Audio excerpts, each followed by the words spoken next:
नमस्कार। आप सबका हिंदी विभाग हैदराबाद विश्वविद्यालय में बहुत बहुत स्वागत है। और आज हम ऑनलाइन व्याख्यान माला की पहली कड़ी की शुरुआत कर रहे हैं। और आप सबका इस कार्यक्रम में बहुत बहुत स्वागत है। ऑनलाइन व्याख्यान माला जो हमारा जो हम जो ये कार्यक्रम शुरू कर रहे हैं, इसकी जो इसके पीछे जो मूल भावना ये है कि इस परिस्थिति में जब सब अपने अपने घरों में फंसे हुए हैं और ये लॉकडाउन लगा, मतलब ये वैश्विक महामारी का समय चल रहा है। ऐसे में हम अपनी जो हमारे पास जो भी सुविधा उपलब्ध है उसमें हम चाहते हैं कि हम अध्ययन अध्यापन के काम से जुड़े रहें, विचार विमर्श करते रहें। और इस सब को करते हुए ये व्याख्यान माला की शुरुआत की गई है। इसमें हिंदी विभाग हैदराबाद विश्वविद्यालय हर महीने के आखिरी शनिवार को आपके साथ मिलेगा और साहित्य और समाज से जुड़ी हुई विषयों पर चर्चा करेगा। तो उम्मीद है हमें कि हम इस कार्यक्रम को बेहतर तरीके से कर पाएंगे। इस कार्यक्रम की शुरुआत जो है, पहली जो शुरुआत हम कर रहे हैं वो काफी मतलब मुझे उम्मीद है कि अच्छा कार्यक्रम होगा। इस कार्यक्रम जो आज का विषय है वो है हमारा समय और कविता समय। हमारे साथ हमारे जो आज के विशिष्ट वक्ता जुड़े हैं वो हैं professor A Aravindakshan. Professor A Aravindakshan Kerala से हैं और इन्होंने हिंदी के क्षेत्र में लगातार बेहतरीन काम किया है। कविता हो, चाहे वो गद्य हो, आलोचना हो, अनुवाद हो, इन सारे क्षेत्रों में काफी काम किया है। और एक अकादमिक के साथ साथ एक लेखक के रूप में भी इन्होंने हिंदी को बहुत योगदान दिया है। उनके परिचय में अगर हम बताएं तो सबसे पहले ये कहना जरूरी होगा कि सर कोचीन विज्ञान एवं प्रौद्योगिकी विश्वविद्यालय के हिंदी विभाग के अध्यक्ष रह चुके हैं, सेवानिवृत्त। और महात्मा गांधी अंतर्राष्ट्रीय हिंदी विश्वविद्यालय वर्धा के समकुलपति रह चुके हैं, भूतपूर्व। और अभी हम उन्हें जिस रूप में देखेंगे वो हिंदी के एक लेखक के रूप में देख बात करेंगे और आलोचक के रूप में बात करेंगे। इनकी जो रचनाएं बहुत फेमस है, बहुत ही प्रसिद्ध हैं। वो जैसे उनकी जो बांस बांस का टुकड़ा है, आसपास अपने सपने सच होते हैं। और उनकी आलोचना अज्ञेय की उपन्यास यात्रा, समकालीन कविता की भारतीयता, हिंदी कविता का कल और काल, और महादेवी का रेखा चित्र। बहुत सारे पुरस्कारों से सर को नवाजा गया है, जिसमें गंगा शरण सिंह पुरस्कार, विशिष्ट हिंदी सेवा पुरस्कार और हिंदी रत्न सम्मान से इनको नवाजा गया है। और बहुत ही लंबे समय से हिंदी के क्षेत्र में सर काम कर रहे हैं। हम हमारे हिंदी विभाग के इस कार्यक्रम में बात करने के लिए आपने सहमति जताई, इसके लिए बहुत बहुत धन्यवाद है आपका सर। और मैं सर के प्रोफेसर अरविंदाक्शन की स्वागत के लिए मैं अपने विभाग के अध्यक्ष प्रोफेसर गजन पाठक सर को अनुरोध करता हूं कि वो स्वागत वक्तव्य के साथ इस कार्यक्रम की शुरुआत करें।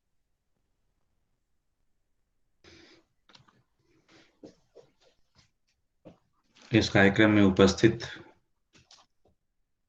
हिंदी विभाग के हमारे सहयोगी मित्रगण, शोधार्थी और विद्यार्थी मित्र, विश्वविद्यालय परिवार के सभी सदस्य और बाहर से जुड़े हुए हमारे अतिथि, प्रोफेसर अरविंदाक्शन जी का हिंदी विभाग से जो संबंध है बहुत पुराना है और मेरे ख्याल से हमारे किसी विद्यार्थी को उनका परिचय देने की जरूरत नहीं है। बहरहाल सेतु ने जो परिचय दिया तो मैं सेतु के नामवाची उनकी संज्ञा का उपयोग प्रोफेसर अरविंदाक्शन जी के गुणवाची विशेषण के रूप में करूंगा। सेतु धर्मा व्यक्तित्व, प्रोफेसर अरविंदाक्शन जी का जो व्यक्तित्व है वह सेतु धर्मा है और वे मलयालम और हिंदी के बीच सेतु हैं, उत्तर और दक्षिण के सेतु हैं, कविता और आलोचना के सेतु हैं, ज्ञान और मनुष्यता के सेतु हैं। मैं कितना नाम लूं। और मैंने जैसा कि कहा कि उनका परिचय देने की जरूरत नहीं है। हिंदी विभाग के सुख दुख के साथी हैं, मार्गदर्शक हैं। जब भी हम उन्हें जिस रूप में याद करते हैं वे हमारा मार्गदर्शन करते हैं। आज जो विषय है जिस पर उन्होंने हमारा आमंत्रण स्वीकार करके हमारे विभाग का, हमारे विश्वविद्यालय का मान बढ़ाया है, वह है हमारा समय और कविता समय। आप याद करें, जब घड़ियां नहीं थीं, महानगरों में घड़ियां हुआ करती थी और घंटा घरों में बहुत समय था। उसके पहले भी जब घड़ी थी ही नहीं तो समय, तारा देखकर, सूरज देखकर, चंद्रमा देखकर हमने वक्त के मिजाज को पहचाना था। और तब हम वैदिक ऋचाएं रचते थे, उपनिषद रचते थे, पुराण रचते थे, महाभारत रामायण रचते थे। हम गुणाढ़ पैदा करते थे, कालिदास पैदा करते थे, कबीर तुलसी पैदा करते थे। और अब जब हम चारों तरफ घड़ियों से घिरे हुए हैं, आप देखें, आगे पीछे मोबाइल, टेबल, घर, चारों तरफ घड़ियां हैं। बल्कि मुझे तो लगता है कि हम घड़ी बन गए हैं, हम सबके चेहरे घड़ी बन गए हैं। वैसे समय में मुझे लगता है कि अपने समय और कविता के समय पर, और उस लिहाज से भी कि जब कविता क्या है कि भी शताब्दी मना रहे हैं हम, और हमें अपनी मनुष्यता के साक्ष्य के लिए भी कविता के पास जाने की जरूरत है कि हम मनुष्य हैं या नहीं है। शुक्ल जी ने कहा कि कविता अगर आदमी है, मनुष्य है तो जरूरत है, जानवर तो जरूरत नहीं है। और जाहिर है कि शुक्ल जी जानवर शब्द का जो उपयोग कर रहे थे, वे किस जानवर के लिए कर रहे थे? दो दो विश्व युद्ध के बीच फंसी हुई दुनिया के लिए, ये अलग से कहने की जरूरत नहीं है। तो इतने बेहद महत्वपूर्ण विषय पर सर ने अपना व्याख्यान देने का हमारा जो प्रस्ताव स्वीकार किया है, उसके लिए हम उनके कृतज्ञ हैं। मैं निवेदन करता हूं कि सर अपने संबोधन से हमें समृद्ध करेंगे। बहुत बहुत धन्यवाद सर, आभार। बहुत बहुत धन्यवाद अध्यक्ष महोदय। कार्यक्रम की रूपरेखा अगर कहें तो सबसे पहले हम सर के व्याख्यान को सुनेंगे और उसके बाद प्रश्न उत्तर के लिए मंच को खोल दिया जाएगा। तो आप सबसे अनुरोध है कि अपने माइक और वीडियो को म्यूट रखें, और जब प्रश्नोत्तरी के लिए मंच को खोला जाएगा तब आप अपने अपने सवाल पूछेंगे। उस वक्त अपने वीडियो और माइक को ऑन कीजिएगा। मैं प्रोफेसर अरविंदाक्ष सर को अनुरोध करता हूं कि अब वो हम हमारे साथ अपनी बातें साझा करें। बहुत बहुत धन्यवाद।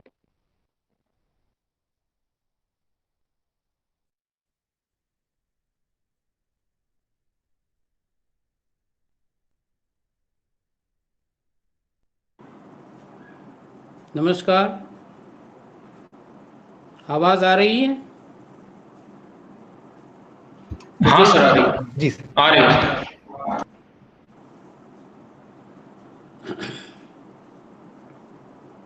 हैदराबाद केंद्रीय विश्वविद्यालय के हिंदी विभाग के अध्यक्ष गजेंद्र कुमार पाठक जी और विभाग के सभी स्नेही बंधुओं, शोधार्थियों, छात्र छात्राओं और इस कार्यक्रम को अलग अलग स्थानों में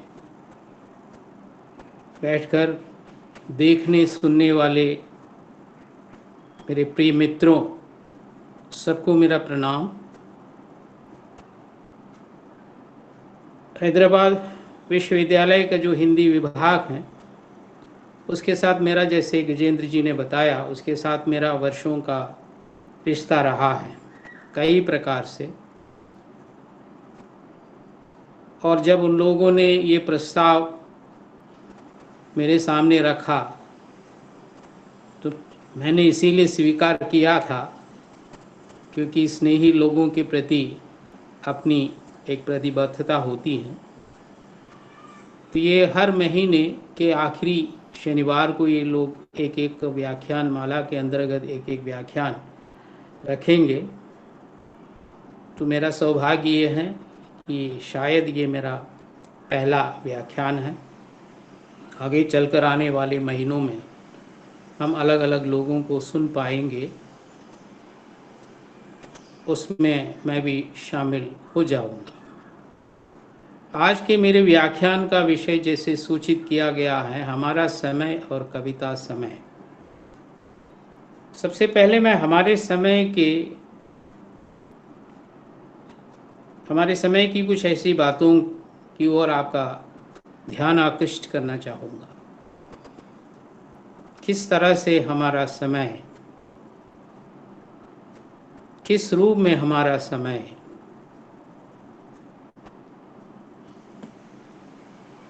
हमारे ही सम्मुख उपस्थित है, इसके संबंध में थोड़ा सा मैं पहले आपको बताऊंगा। राजेश जोशी जो हिंदी के वरिष्ठ कवि हैं, राजेश जोशी ने लिखा, मुझे लगता था कि बाजार हिंदी कविता का कभी कुछ नहीं बिगाड़ पाएगा, क्योंकि न तो इस क्षेत्र में अधिक पैसा है, न ही कीर्ति के कोई बहुत बड़े अवसर ही हैं। पर मैं गलत था। बाजार एक प्रवृत्ति है, इसका ताल्लुक अवसर, पैसे या कीर्ति से नहीं है। हिंदी साहित्य का वर्तमान परिदृश्य जिस तरह के घमासान और निरर्थक विवादों से भरा नजर आ रहा है, वो बाजार के ही प्रभाव का परिणाम है। एक विशेष संदर्भ में राजेश जोशी ने कहा, क्योंकि साहित्यिक क्षेत्र में, संस्कृति के क्षेत्र में होने वाले अलग अलग प्रकार के वाद विवादों को मद्देनजर रखते हुए उन्होंने बात कही थी।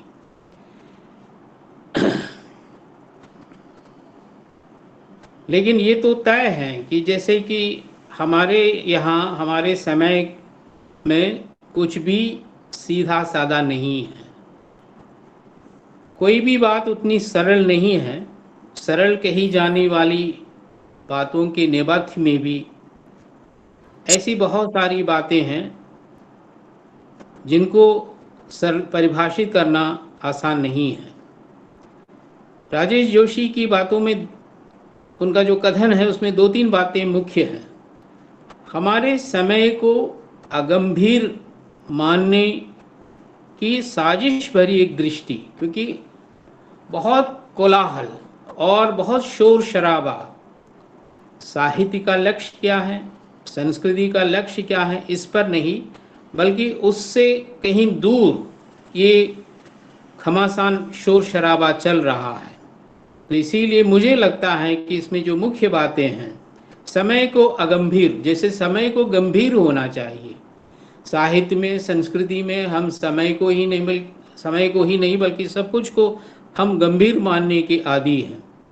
और इसमें भाषा का अपव्यय, जिसे मैं मूल्यों का अपव्यय भी कहना चाहता हूँ, भाषा का अपव्यय, और सबसे मुख्य बात जो है कि सचमुच जो विचारणीय है उससे विचलित होने की प्रवृत्ति हमें दिखाई देती है। कपट का ये कलुषित वातावरण सर्वत्र अनुभव किया जा सकता है।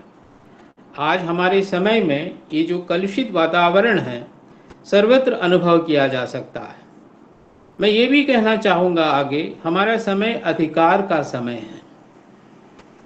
हमारा समय अधिकार का समय है। अधिकार को हड़पने, उसके शिखर तक पहुंचने की तिकड़मबाजी का ये समय है। इसमें तमाम प्रकार की फांसीवादी प्रवृत्तियां दिखाई देती हैं। बाहर ही बाहर हम आश्वस्त हैं कि हम लोकतांत्रिक व्यवस्था के पक्षधर हैं और उस व्यवस्था के सदस्य हैं, लेकिन इसी लोकतांत्रिक व्यवस्था के भीतर कई जनविरोधी प्रवृत्तियां बल प्राप्त करती जाती हैं। सवाल यही है कि हमारा समय जनपक्ष में अपने को क्यों शामिल नहीं कर पा रही है।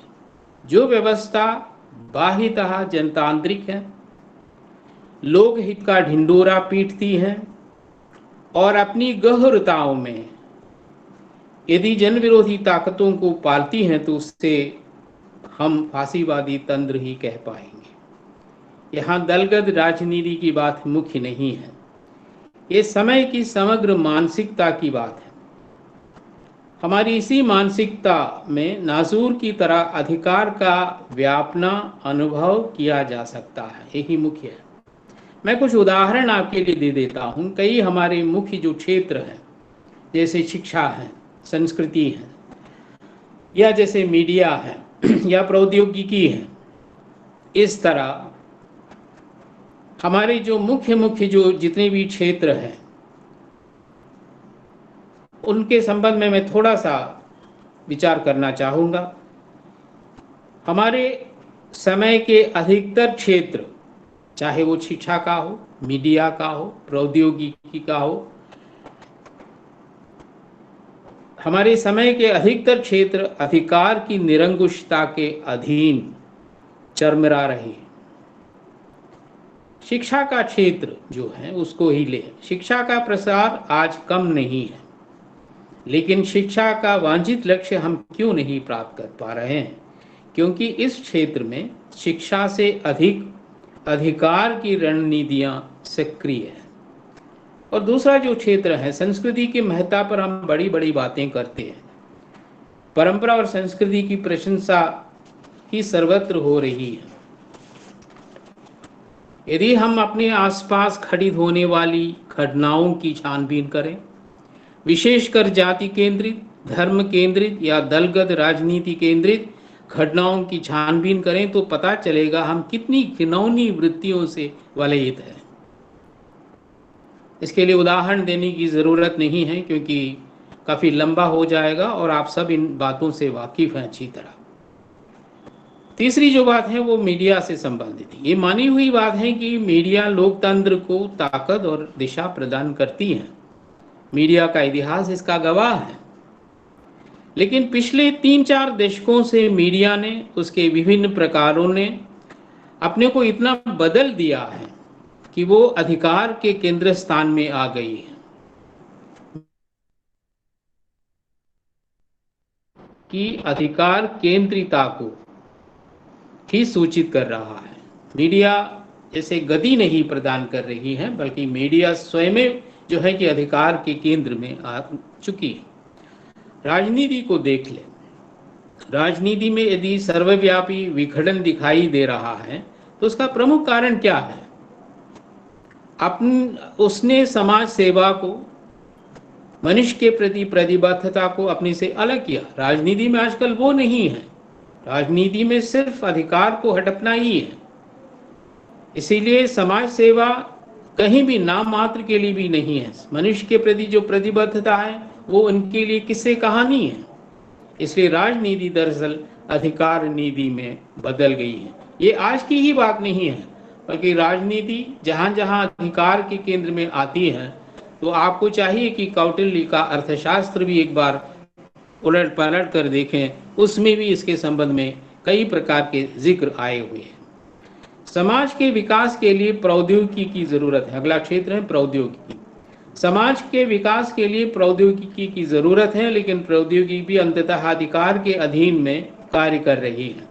इसके लिए आपको चाहिए अंतर्राष्ट्रीय स्तर पर होने वाले देशों के बीच में अंतर्राष्ट्रीय स्तर पर होने वाले व्यापक हथियार व्यापार का विश्लेषण करें।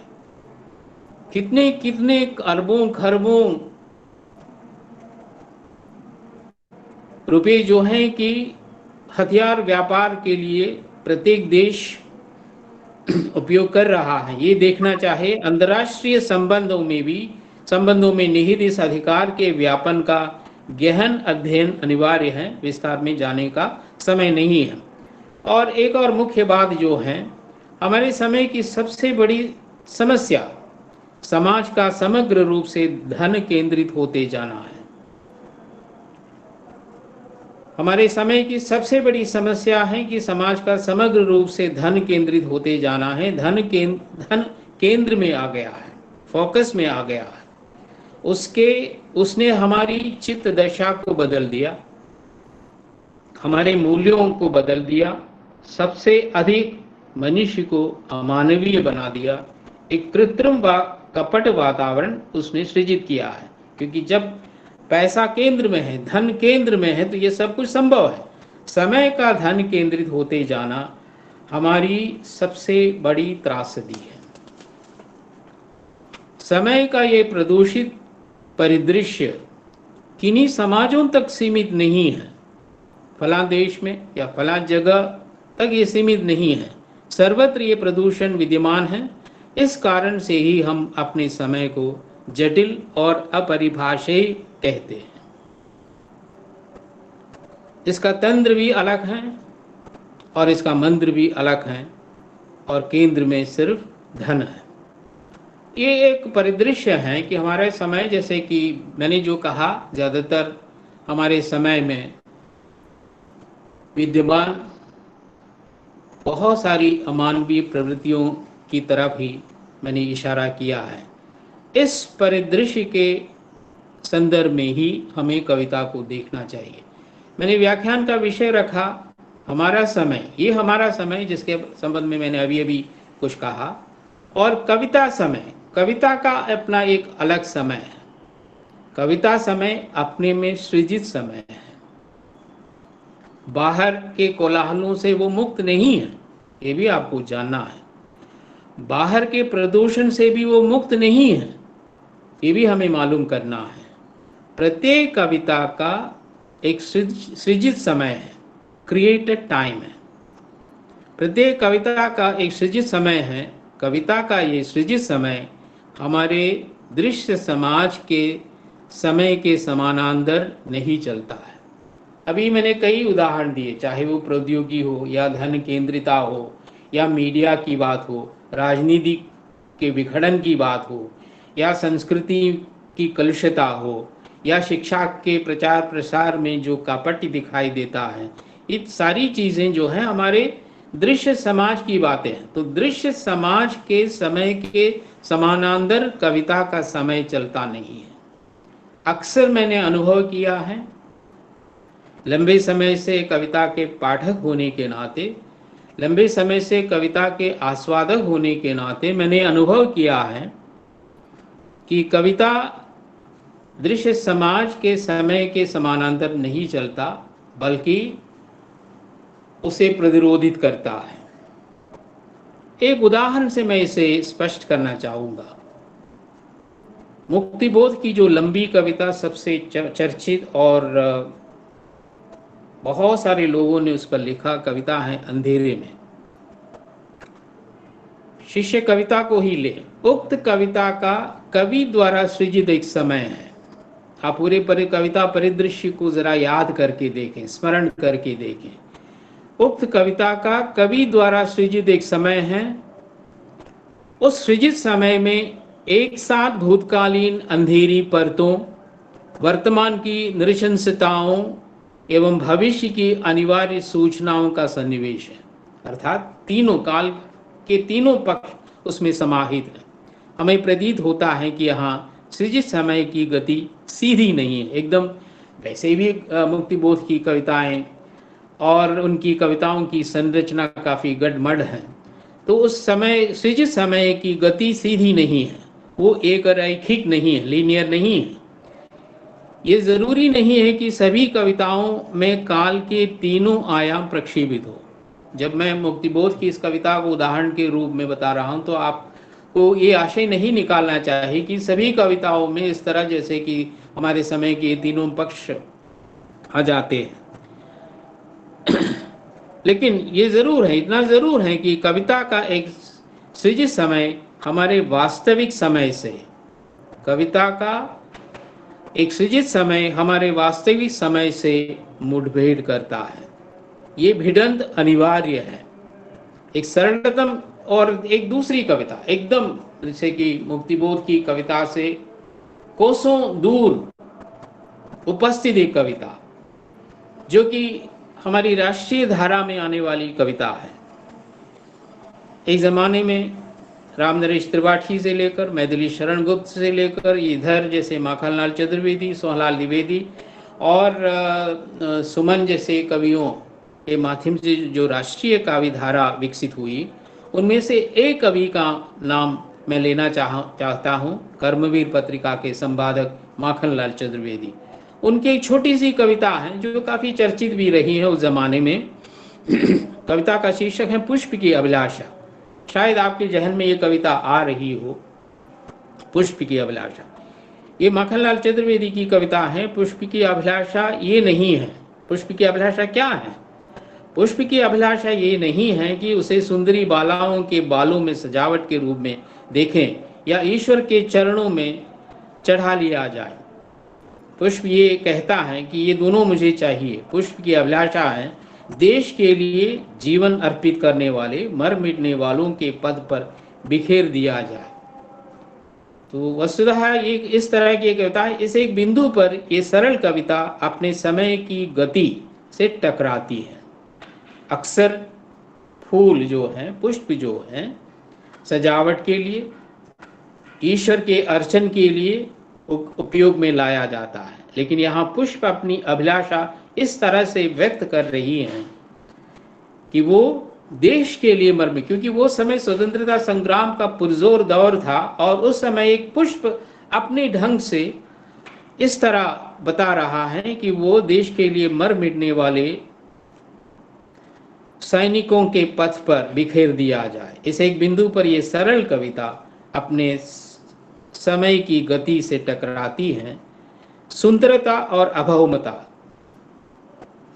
का वो तिरस्कार करती है। सुंदरता माने कि बालाओं के बालों में खोस देना, और अभौमता जैसे ईश्वर के चरणों में बिखेर देना, इसका तिरस्कार वो करती है। पुष्प की अभिलाषा में एक नए सौंदर्य का प्रतिपादन है जो कि उसके द्वारा सृजित है, उस कविता के द्वारा सृजित है, कवि के द्वारा सृजित समय है उसी समय से। क्योंकि एक गंभीर कविता अंधेरे में और उसके समकक्ष रहकर एक मामूली सी लगने वाली ये जो कविता है पुष्प की अभिलाषा, इन दोनों में हम ये देख पाते हैं, अनुभव कर पाते हैं कि कविता का अपना एक सृजित समय है। आगे, कविता समय रचना की सृजनात्मकता की संपृक्ति को सूचित करता है। कविता समय रचना की सृजनात्मकता की संपृक्ति को सूचित करता है।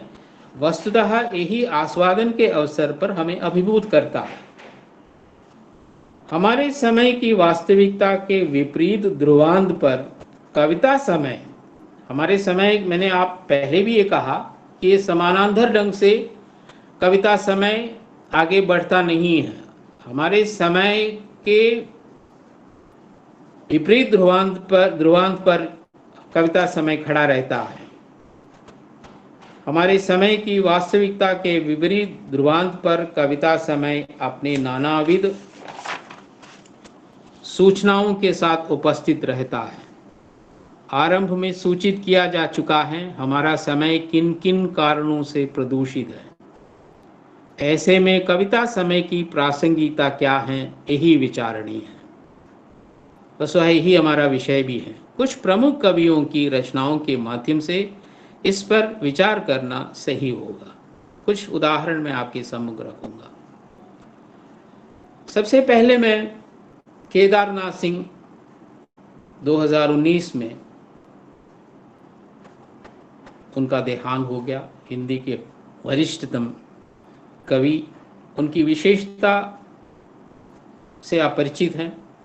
नई कविता के एक प्रमुख कवि के रूप में तीसरा शतक में ये आ गए थे। उस समय नई कविता का समय था।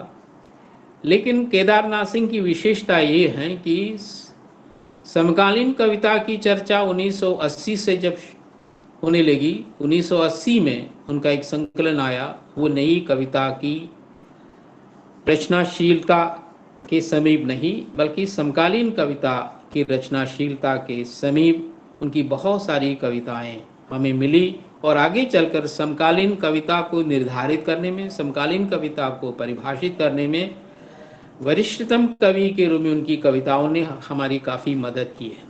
तो उनकी एक कविता मैं आपके सम्मुख प्रस्तुत कर रहा हूँ। और ये कविता उनका जो एक चर्चित संकलन है टोल्स्टॉय और साइकिल, उस संकलन की कविता है बुद्ध की मुस्कान।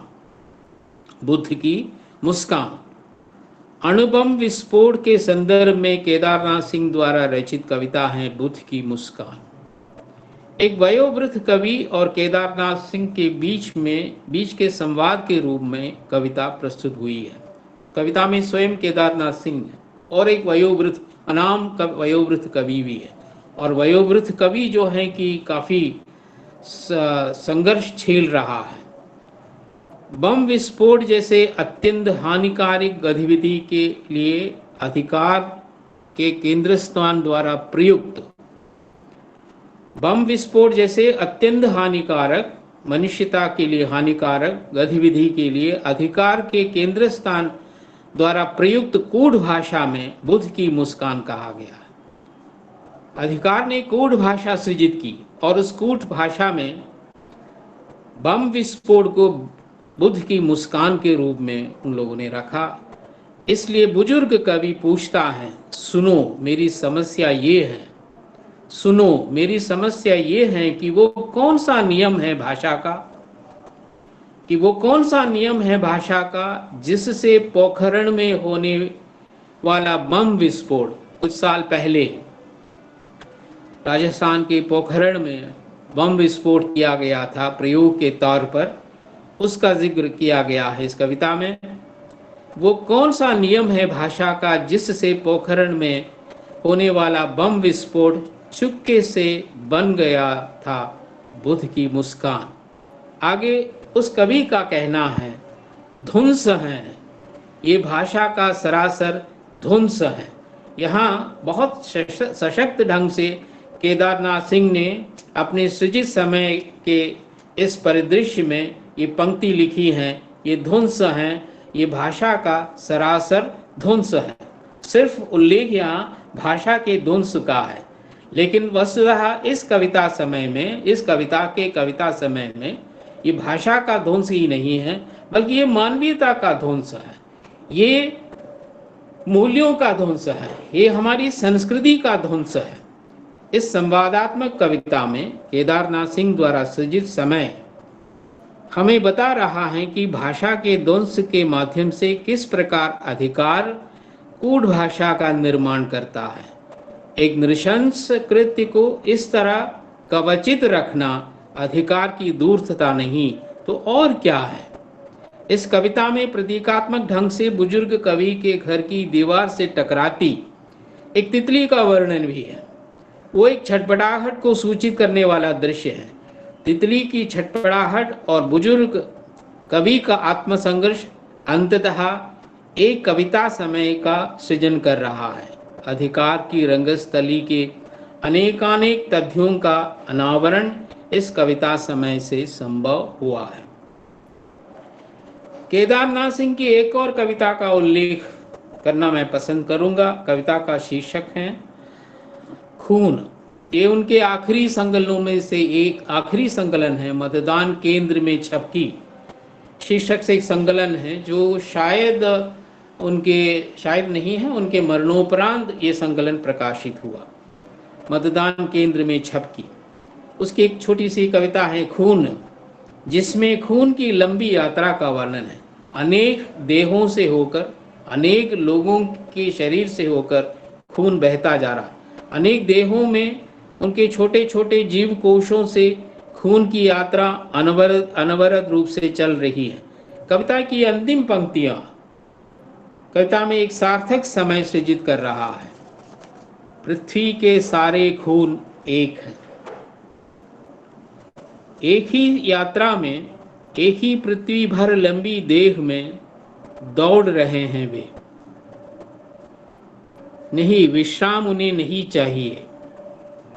सीरिया में जो टपकती है बूंद, सीरिया में जो टपकती है बूंद, उसे सुनती है मेरे गांव के बच्चे की धड़कन। अरबों धड़कने एक ही लय में घुमा रही हैं दुनिया को। हर खून से बतियाता है।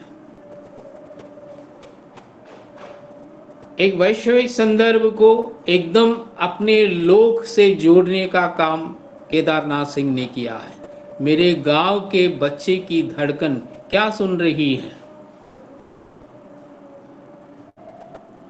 वो सीरिया में टपकती हैं रक्त की बूंदें, और उसका टपकना जो है उसे सुन रही हैं मेरे गांव के बच्चों की धड़कन। तो सीरिया की समस्या या सीरिया का खून खराबा सिर्फ सीरिया का नहीं है, या जैसे कि हमारे सीमावर्ती प्रदेशों में जो हर रोज जो चल रहा है वो सीमावर्ती प्रदेशों की समस्या नहीं है। हम ये सब हमारी अपनी समस्या, कवि द्वारा सृजित कविता समय में एक अनिवार्य और सार्थक सूचना है। खून जहां भी गिरे वो अलग अलग नहीं है, वो एक ही है, चाहे वो सीरिया में गिरे या भारत में। हमारी समय संस्कृति ने इस तथ्य को बुला दिया है। दरअसल लगता यही है कि गरिमामय तथ्य को छिपाना ही हमारे समय का लक्ष्य है। कवि का कविता समय इसमें सेंध लगाकर, अगर जैसे कि तंत्र, हमारा पूरा तंत्र जो कलुषित है उसको छिपाना चाहता है, तो कविता समय करता क्या है, कविता समय उसमें सेंध लगाकर उसे विस्फोटित कर रहा है। तो खून शीर्षक कविता में ये विस्फोट हम देख सकते हैं, सच्चाई का ये विस्फोट है, ये कविता समय का विस्फोट है। इधर हमारे एक वरिष्ठ कवि हमसे विदा ले चुके हैं, उनका नाम है मंगलेश डबराल। हमारे इधर पिछले 1 साल से जो रोग फैल रहा है, पैंडेमिक जो फैल रहा है, उसके अधीन वे भी आ गए और हमसे विदा हो गए। सबसे दुखद घटना थी हिंदी समाज के लिए। मंगलेश डबराल, जिनका देहांत हाल ही में हुआ, हिंदी के ऐसे कवि हैं जिनका कविता परिदृश्य अत्यंत व्यापक है, इसलिए उनके कविता समय की सहज एवं शांत प्रतीति के बावजूद हमारे समय की भयावहता को वे व्यक्त करते जा रहे हैं। उनकी कविता है,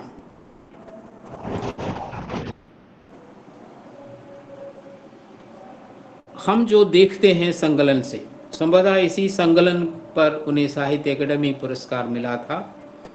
हम जो देखते हैं उस संकलन की कविता है अत्याचारी के प्रमाण।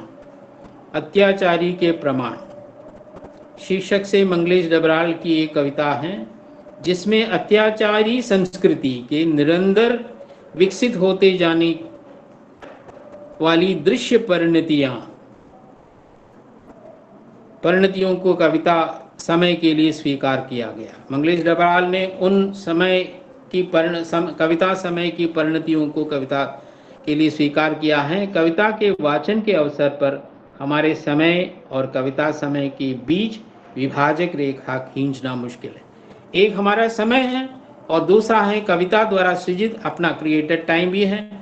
इस कविता को पढ़ते समय इन दोनों के बीच में, हालांकि मैंने पहले ही बता दिया उसके समानांतर चलने की जरूरत नहीं है, लेकिन यहाँ एक जो कवि है मंगलेश डबराल, इन दोनों को साथ लेकर चल रहे हैं। कविता इस प्रकार है, अत्याचारियों के निर्दोष होने के कई प्रमाण हैं। अत्याचारियों के निर्दोष होने के कई प्रमाण हैं।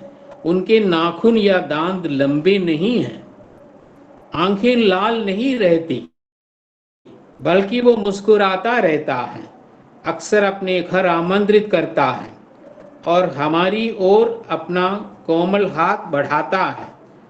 उसे घोर आश्चर्य है कि लोग उससे डरते हैं। अत्याचारी के घर पुरानी तलवारें और बंदूकें सिर्फ सजावट के लिए रखी गई हैं। अत्याचारी के घर पुरानी तलवारें और बंदूकें सिर्फ सजावट के लिए रखी गई हैं।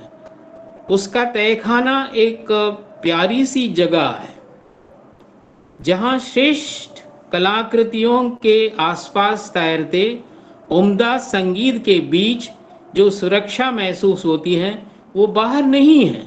अत्याचारी इन दिनों खूब लोकप्रिय है। अत्याचारी इन दिनों खूब लोकप्रिय हैं।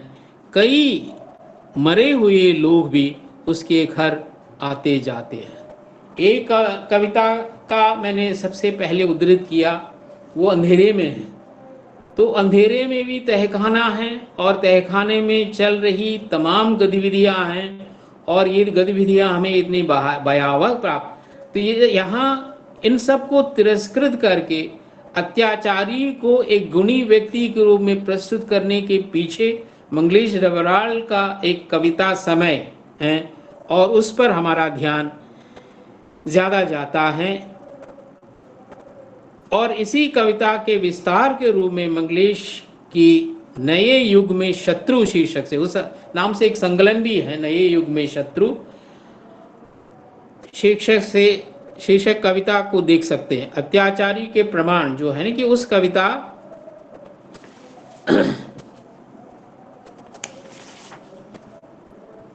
अत्याचारी के प्रमाण शीर्षक कविता के ही समान उनकी एक दूसरी कविता है, नए युग में शत्रु। इसमें भी हमारा समय और कविता समय घुल मिल गए हैं, लुका छिपी के खेल की तरह। कभी कभी हमें हमारा समय प्राप्त होता है, हमारे समय का परिदृश्य प्राप्त होता है, कभी कभी कविता द्वारा सृजित समय प्राप्त होता है। शब्दों के घनत्व के कारण कविता समय में से वैश्वीकृत अमानवीय संस्कृति का पर्दाभास होता रहता है। कविता इस तरह है, मैं पूरी, जैसे पहली कविता को अत्याचारी के प्रमाण को मैंने पूरी तरह से, क्योंकि वो छोटी कविता थी, पूरी तरह से मैंने उद्धृत किया। ये इसमें से कुछ पंक्तियां मैं उद्धृत कर रहा हूँ। हमारा शत्रु कभी हमसे नहीं मिलता, सामने नहीं आता, हमें ललकारता नहीं, हालांकि उसके आने जाने की आहट हमें बनी रहती है।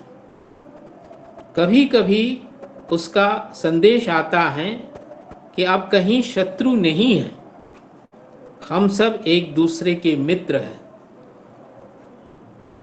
कितने अच्छे और सुंदर शब्द हैं इस कविता के, कितने खूबसूरत शब्द हैं। अब कोई शत्रु नहीं है। ये इस पंक्ति के इन शब्दों को रेखांकित करके पढ़ें, हमें तब मालूम होगा कि हमारे आसपास शत्रु हैं या हमारे मित्र हैं। इस कविता में हमारा समय जैसे अपने माइक शब्दजाल के बल पर अत्यधिक प्रीतिप्रद है। हमारा समय इस कविता में जो सन्निविष्ट हैं वो अपने माइक शब्दजाल के आधार पर अत्यधिक प्रीतिप्रद प्रतीत होता है, जबकि कविता समय अत्याचारी समय के परोक्ष बिंबों से सराबोर है। यही इस कविता की विशेषता है।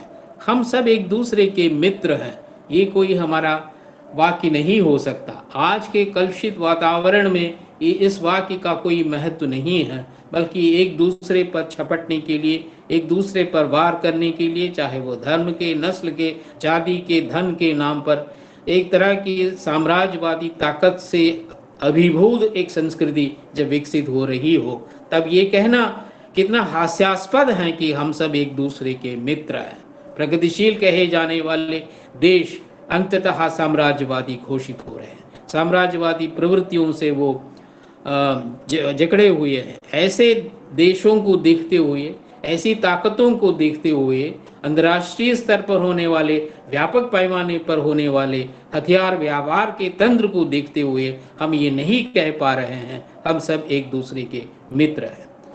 अगला कवि है राजेश जोशी। जोशी की कविताएं हमारे समय की असंख्य अंतरंगताओं से युक्त है। अंतरंगताओं से युक्त है कहते समय ये अंतरंगता ही कविता समय है।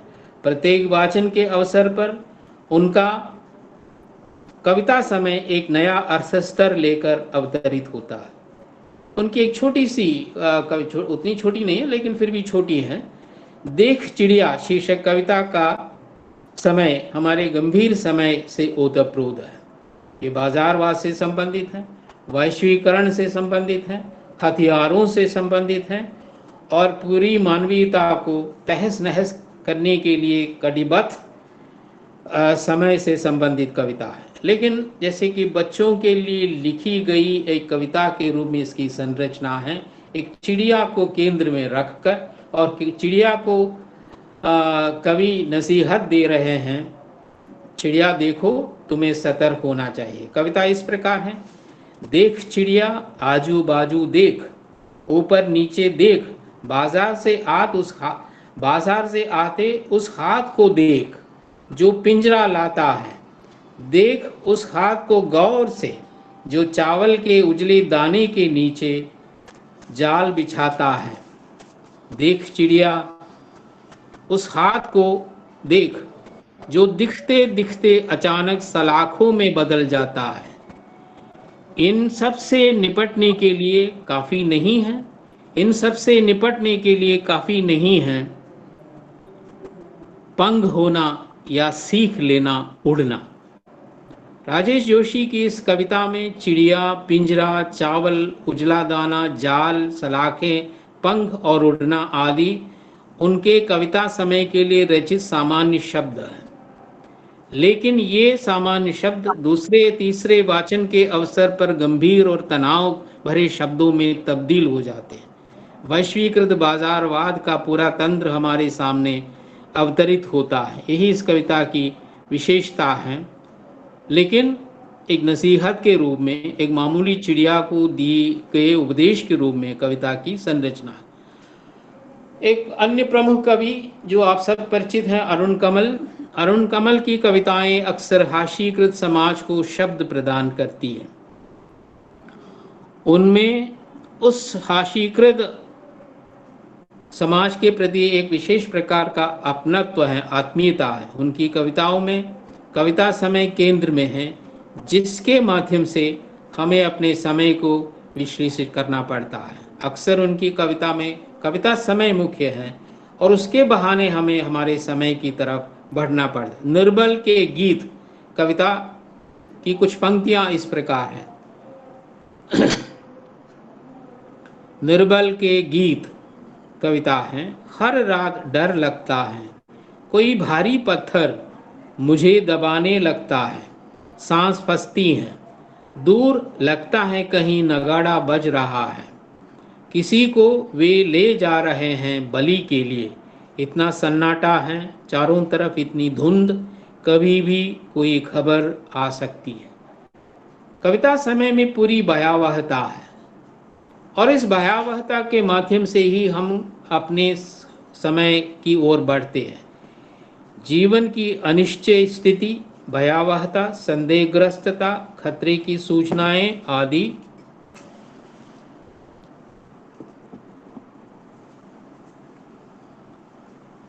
सामान्य लोगों के जीवन में ही मिलती है। अरुण कमल अपनी कविता के समय में इसी भयावहता को चिन्हित करते हैं, तो हमारी पाठकीय चेतना एक लंबी यात्रा शुरू करती है।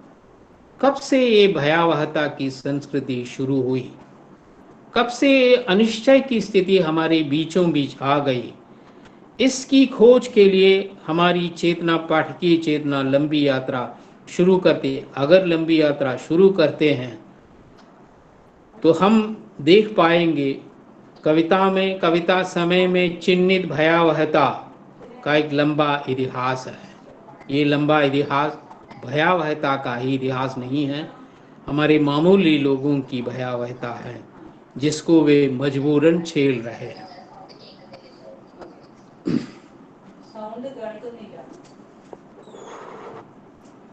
मदन कश्यप के कविता समय में दुख के मटमैले रंग सर्वत्र छाए। मदन कश्यप के कविता समय में दुख के मटमैले रंग सर्वत्र छाए हैं। अपनी वास्तविकता को कवचित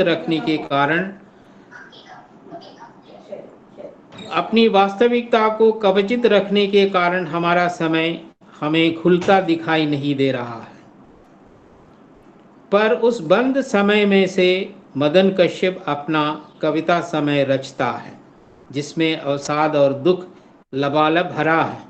उनकी कविता है दुख। आपको मैं बताऊं कि दुख पर उनकी बहुत सारी कविताएं रचित हैं। दुख शीर्षक कविता मदन कश्यप की इस प्रकार है। दुख इतना था उसके जीवन में कि प्यार में भी दुख ही था। उसकी आंखों में झांका दुख तालाब के जल की तरह ठहरा हुआ था। उसके बाहों में उसे बाहों में कसा, पीठ पर दुख दागने के निशान की तरह दिखा। उसे चूमना चाहा, दुख होंठों पर पपड़ियों की तरह जमा था। उसे निर्वस्त्र करना चाहा, उसने दुख पहन रखा था जिसे उतारना संभव नहीं था। एक और कविता जिसका शीर्षक है पुरखों का दुख शीर्षक से कविता में भी मदन कश्यप ने इसी तरह लिखा है। किसी भी अन्य नदी से ज़्यादा प्राचीन है, किसी भी अन्य नदी से ज़्यादा प्राचीन है वेदना की नदी, यानी कि दुख की नदी। किसी भी अन्य नदी से ज़्यादा प्राचीन है वेदना की नदी, जो समय की दिशा में बहती हैं पीढ़ी दर पीढ़ी, पुश्त दर पुश्त। यहाँ दुख व्यक्ति तक सीमित नहीं है। मदन कश्यप जिस दुख का वर्णन कर रहे हैं, अपने कविता समय में दुख को जिस तरह से सहेज रहे हैं, वो उनका अपना नहीं बल्कि वो एक सामूहिक दुख का वर्णन करके अपने कविता समय को उम्दा तरीके से वे प्रस्तुत करते हैं।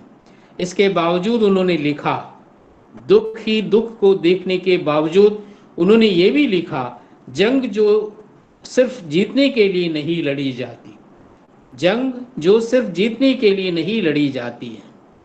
तो इसमें भी जैसे कि दुख और अवसाद से पूर्ण रूप से डूबने के बावजूद भी ये ताकत उनकी कविता अगर सुरक्षित रखती है, तो ये उनकी कविता के कविता समय का एक महत्वपूर्ण पक्ष है। एक अन्य कवि जिनका उल्लेख मैं करना चाहूँगा, लीलाधर मंडलोई की एक छोटी सी कविता, एकदम जैसे कि 4 पंक्तियों वाली कविता है जिसका शीर्षक है रंग, जिसमें वे वजीर आजम से एक सवाल करते हैं जो एक मामूली सवाल नहीं है। मेरी हंसी का रंग स्याह है, मेरी हंसी का रंग स्याह है, देखा कभी आपने वजीर आजम? मेरी हंसी का रंग स्याह है, देखा कभी आपने वजीर आजम? हर कालखंड में किसी न किसी ने ये सवाल किया होगा और ये सवाल अनुत्तरित ही रहा होगा।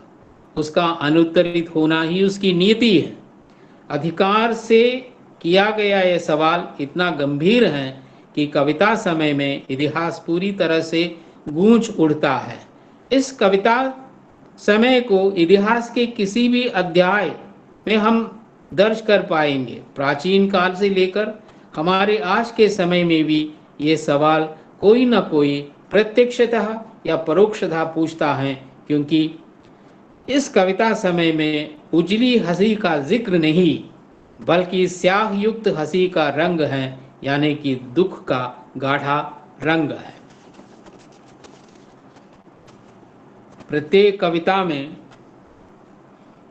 कविता में कवि अपना एक कविता समय सृजित करता है। ये मैं कह चुका हूँ, प्रारंभ में भी मैंने सूचित किया था। ये सृजन की अनिवार्यता है। कविता समय के अनेकानेक रूप हैं। कभी वो एक विशेष संरचनात्मक स्थिति के रूप में हमारे सामने है, तो कभी भाषा की विशेषता के रूप में ये कविता समय हमारे सामने आ जाता है। वीरेंद्र डंगवाल की कविता है कवि शीर्षक से एक कविता है। उसकी पूरी कविता मैं उद्धृत नहीं कर रहा हूँ, उसकी अंतिम पंक्तियाँ उद्धृत करके मैं आपको ये दिखाना चाहता हूँ कि कविता समय कितना गंभीर है प्रत्येक गंभीर रचना में। एक कवि, वीरेंद्र डंगवाल पूछते हैं, एक कवि और कर ही क्या सकता है? एक कवि और कर ही क्या सकता है सही बने रहने की कोशिश के सिवा? एक कवि और कर ही क्या सकता है सही बने रहने की कोशिश के सिवा? ये जो पंक्ति है ये वीरेंद्र डंगवाल द्वारा सृजित कविता समय है और वो ये बता रहे हैं कि कवि सही बने रहने की कोशिश में ही अपने को कर्मशील बनाए रखता है। हमारा समय यदि निरंकुशता का परिचय दे रहा है, इसमें कोई संदेह नहीं कि हमारा समय निरंकुश समय है, हमारा समय निरंकुशता का परिचय दे रहा है, तो कविता समय सही बने रहने की अदम्य इच्छा के साथ जागृत करती है। सही बने रहने की एक अदम्य इच्छा, जैसे कि वीरेंद्र डंगवाल की पंक्तियों में थी, सही बने रहने की अदम्य इच्छा के साथ जागृत करती है। कविता समय हमें जागृत कर रहा है। कविता समय का ये जागरण वास्तव में मानवीयता का जागरण है। ये कविता का जागरण है, ये मानवीयता का जागरण है, ये जिंदा मनुष्य का जागरण है और एक जिंदा दिल संस्कृति का जागरण है। कविता दरअसल अपने कविता समय के माध्यम से समय की तमाम निरंकुशताओं में सेंध लगाकर जागरण को शब्दबद्ध करता है। यही कविता समय की विशेषता है। इन कुछ शब्दों के साथ और भी बहुत सारे कवि हैं, बहुत सारी कविताएं हिंदी में हैं। मैं इतना प्रसन्न हूँ कि हमारी समकालीन हिंदी कविता बहुत रचनाशील और सक्रिय हैं और उसका कविता समय भी जागरण को दिशाबोध देने वाला है। इसीलिए मुझे ये ऐसा लगता है कि तमाम कवियों की एक दो कविताओं को उद्धृत करके हम समय को आगे बढ़ा सकते हैं, इसकी आवश्यकता नहीं है। इन कुछ शब्दों के साथ मैं पुनः हैदराबाद विश्वविद्यालय, हैदराबाद केंद्रीय विश्वविद्यालय के हिंदी विभाग के अध्यक्ष तथा उनके समर्थ सहयोगी बंधुओं और देश के इधर उधर इस आयोजन में भाग लेने वाले श्रोताओं, दर्शकों के प्रति आभार व्यक्त करते हुए फिलहाल मैं विराम लेना चाहूँगा। लेकिन जैसे कि संयोजक ने बताया, कुछ समय हम सवाल जवाब के लिए भी रखेंगे। अगर आपकी इच्छा है तो आप सवाल कर सकते हैं, मेरे व्याख्यान के आधार पर बातें जोड़ सकते हैं। मैं सुनने को तैयार हूँ और मेरी जो भी क्षमता है उसके अनुसार आपके सवालों पर मेरा अपना जवाब मैं दे दूंगा। बहुत बहुत धन्यवाद सबको, पुनः धन्यवाद, नमस्कार। बहुत बहुत धन्यवाद सर।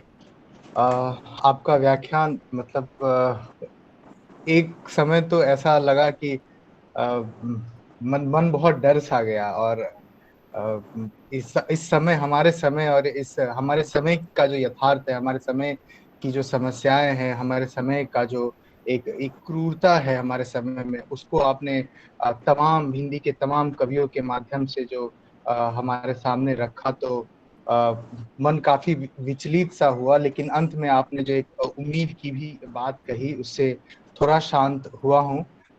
मैं कई लोगों के सवाल होंगे और हम देख सकते हैं कि हमारे विभाग के बहुत सारे शिक्षक भी जुड़े हैं और बाहर से भी बहुत सारे लोग जुड़े हैं। तो आपके जो भी सवाल है वो पहले आप जरूर करें और उसके बाद हम विद्यार्थियों से अनुरोध करेंगे कि वो सवाल करें। बहुत बहुत शुक्रिया सर आपका इस जरूरी विषय पर बात करने के लिए। आप सवाल पूछने के लिए अपने माइक और वीडियो को ऑन करें और जल्दी से जल्दी सवाल।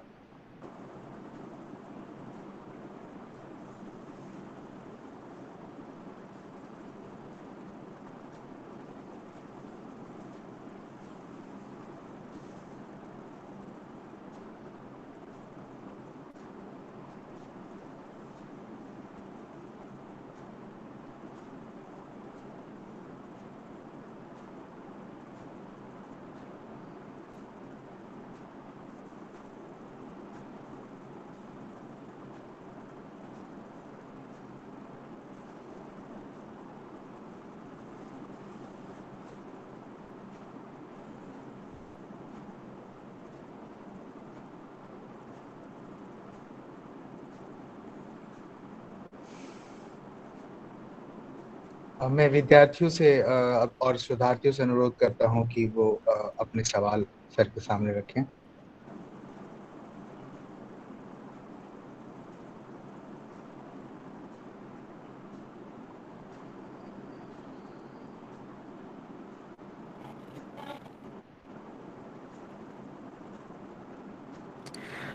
नमस्कार सर।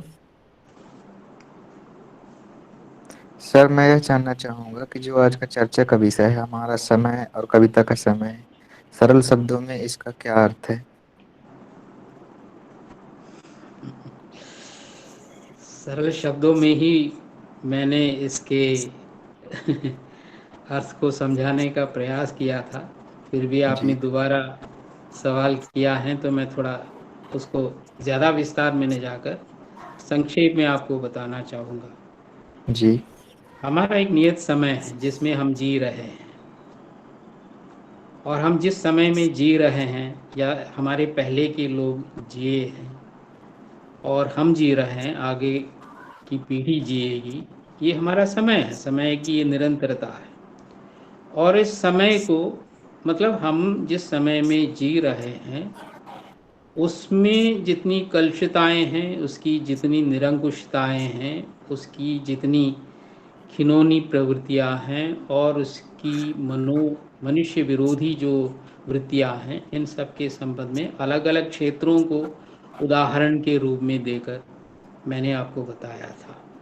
वैश्वीकरण, जिसे ग्लोबलाइजेशन कहते हैं अंग्रेजी में, उसके बाद जो है, उसके विकास के बाद पूरी तरह से दुनिया, भारत ही नहीं बल्कि दुनिया के तमाम देशों में समय बदल गया।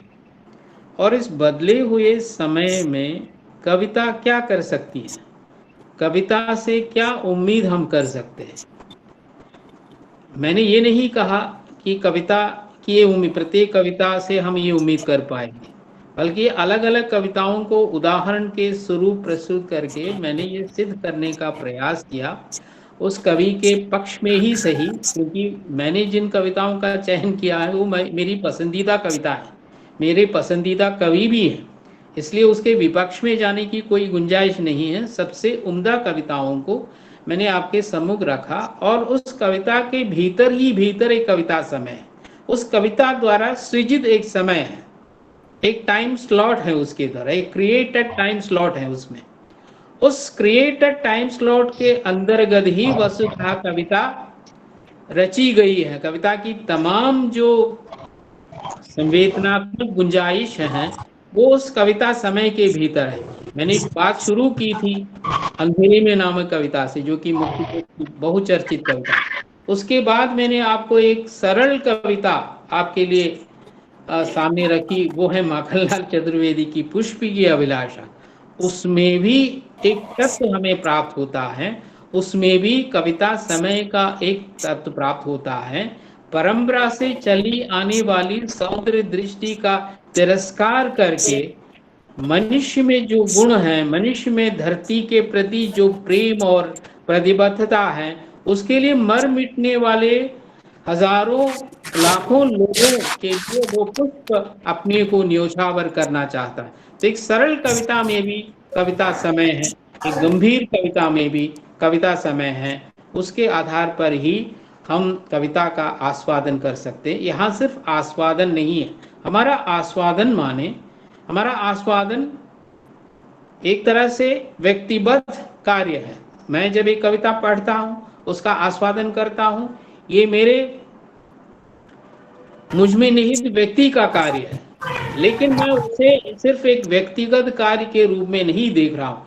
एक कविता का आस्वादन मेरे लिए संस्कृति का आस्वादन है, मेरे लिए मेरी परंपरा का आस्वादन है, मेरे लिए वो तमाम भाषाओं की कविताओं का आस्वादन है। भले ही हमने हिंदी कविताओं को उदाहरण के रूप में प्रस्तुत किया, अगर आप इन कविताओं के एवज में तेलुगु कविताओं की तरफ जाएं, या जैसे कि मेरी अपनी भाषा मलयालम की कविताओं में जाएं, या कि सुरजीत पाथर जैसे पंजाबी की कवि की रचनाओं में जाएं, तब आपको मालूम होगा प्रत्येक कविता का आस्वादन व्यक्तिगत होते हुए वो सामूहिक है। क्योंकि हम अपनी बात को इन कविताओं के माध्यम से ही व्यक्त करें। आस्वादन सिर्फ एक निजी बात नहीं है, बल्कि आस्वादन भी अपने आप में, इस तरह आस्वादन करते करते ही हम मनुष्य होते गए हैं।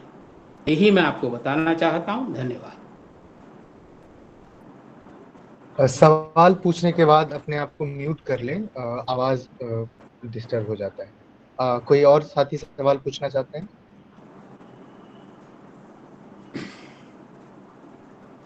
हमारे साथ प्रोफेसर रवि रंजन सर जुड़े हैं और उन्होंने हैंड रेज किया है।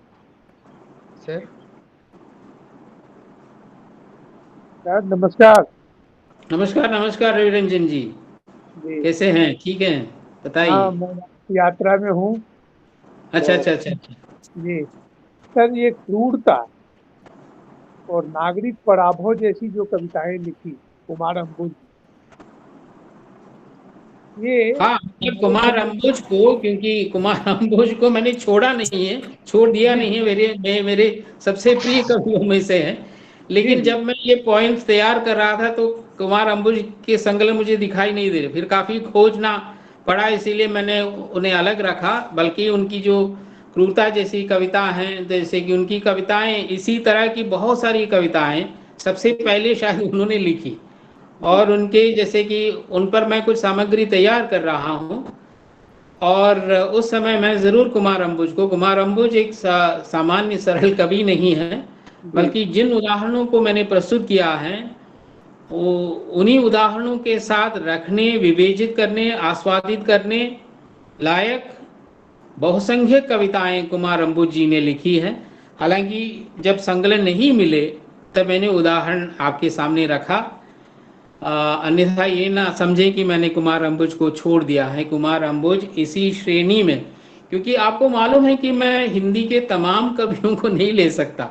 यहाँ जो मुझे समय दिया गया है, करीब डेढ़ घंटे का समय है। इस डेढ़ घंटे में हिंदी के समस्त कवियों को, मैंने रुद्रराज को छोड़ा नहीं है, रुद्रराज हमारे बहुत अच्छे कवियों में से हैं।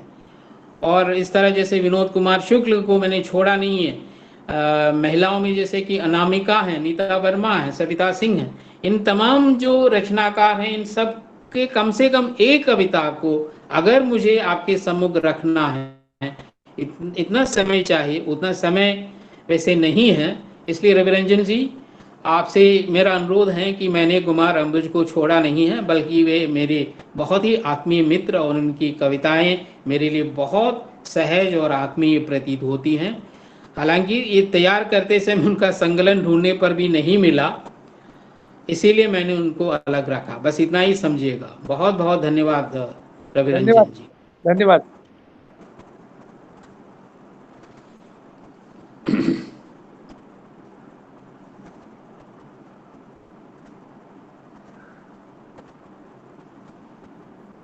रेज हैंड में डॉक्टर जितेंद्र कुमार सिंह।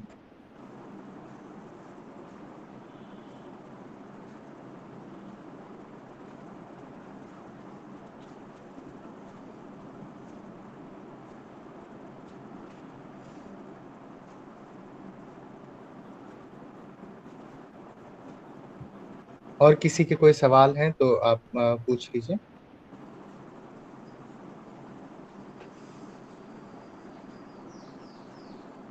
अगर नहीं है तो समापित करिएगा, यही बेहतर है।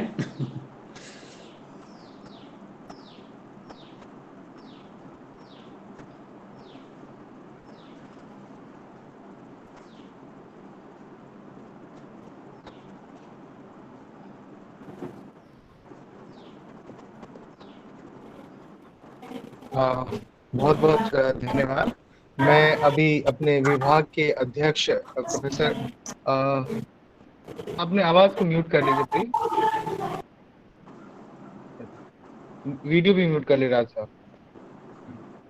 मैं अपने विभाग के अध्यक्ष प्रोफेसर गजेंद्र पाठक सर को अनुरोध करता हूं कि कार्यक्रम, इस बहुत ही बेहतरीन कार्यक्रम के समापन और धन्यवाद ज्ञापन के लिए सर आए और हमारे अतिथि का धन्यवाद ज्ञापित करें।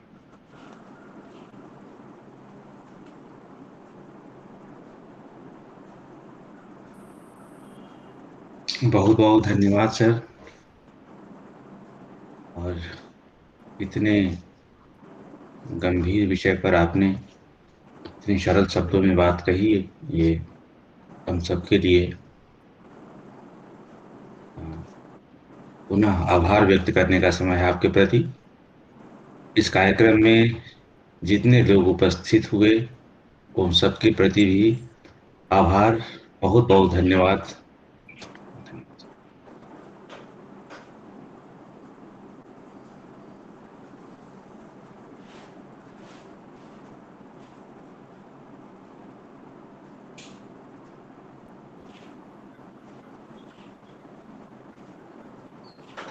अ, बहुत सारे लोगों ने सर मैसेज बॉक्स में आपके इस कार्यक्रम के लिए आपको धन्यवाद दिया है। तो उम्मीद है शायद आप तक वो सारे संदेश पहुंच चुके होंगे। हिंदी विभाग की इस ऑनलाइन व्याख्यान माला के पहले की जो शुरुआत है वो मुझे लगता है बहुत ही सार्थक रही और बहुत ही जरूरी मुद्दों पर हम लोगों ने बात किया। आपके इस बहुत ही सार्थक बातचीत के लिए आपको बहुत बहुत धन्यवाद। पूरे विभाग की तरफ से सभी शिक्षकों और शोधार्थी विद्यार्थियों की तरफ से आपका बहुत बहुत धन्यवाद सर। जितने भी लोग इस कार्यक्रम से जुड़े, आप सबका बहुत बहुत धन्यवाद। उम्मीद है कि अगले कार्यक्रम अगले अगले महीने हम लोग जब इस कार्यक्रम में जुड़ेंगे तो इसी तरीके किसी अच्छे और सार्थक बहस के साथ आप लोग के साथ मिलेंगे। मैं सेतु आप लोगों का बहुत बहुत स्वागत करता हूँ। हिंदी विभाग की तरफ से आप लोगों का बहुत बहुत धन्यवाद। नमस्कार।